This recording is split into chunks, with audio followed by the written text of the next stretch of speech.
TDP Janasena పొత్తుల గురించి మాట్లాడమని మీరు రిక్వెస్ట్ చేస్తున్నారు. ఏం మాట్లాడతాం? కొత్త సబ్జెక్టా ఇది? పవన్ కళ్యాణ్ 25 సీట్లకు అమ్ముడుపోతాడని 100 సార్లు చెప్పారు. హర్రామ్ జోగయ్య, ముద్రగడ పద్మనాభం గారు లేదు 50-60 సీట్లు ఇవ్వాలి, సీఎం పోస్టు 2.5 సంవత్సరాలు ఇవ్వాలి.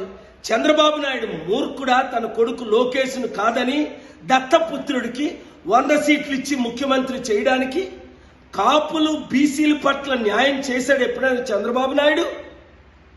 ఈరోజు 94 సీట్లు టీడీపీ ప్రకటించింది. బీసీలకేది ప్రథమ స్థానం ఉందా? 60% ఉన్న బీసీలకు కానీ 27% ఉన్న కాపులకు కానీ.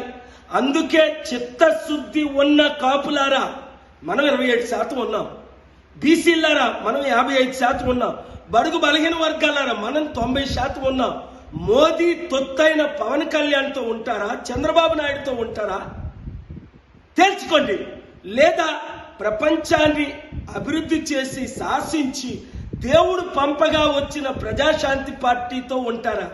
నన్ను విశాఖపట్నం ఎంపీగా గెలిపించండి. ఆంధ్రప్రదేశ్లో 175 ఎమ్మెల్యే సీట్లు, 25 ఎంపీ సీట్లు పోటీ చేయడానికి ఇంకా అప్లికేషన్స్ తీసుకుంటున్నాం.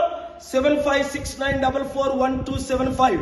ఈ తొత్తులకు, ఈ కుటుంబ కుల రాజకీయ నాయకులకు, పార్టీలకు గుడ్ బై చెప్పాలంటే టీడీపీ, వైసీపీ, జనసేన నుండి బయటికి రండి. ఏ చిన్న పార్టీలకి ఓటేయకండి, చేల్చకండి. ప్రజాశాంతి పార్టీని గెలిపించుకోండి. రాష్ట్ర రక్షకులుగా, దేశ రక్షకులుగా మారండి. ఈ వీడియోని అందరికీ షేర్ చేయండి. కలిసి పోరాడదాం, అంబేద్కర్ ఆశయాలు నెరవేర్చుదాం.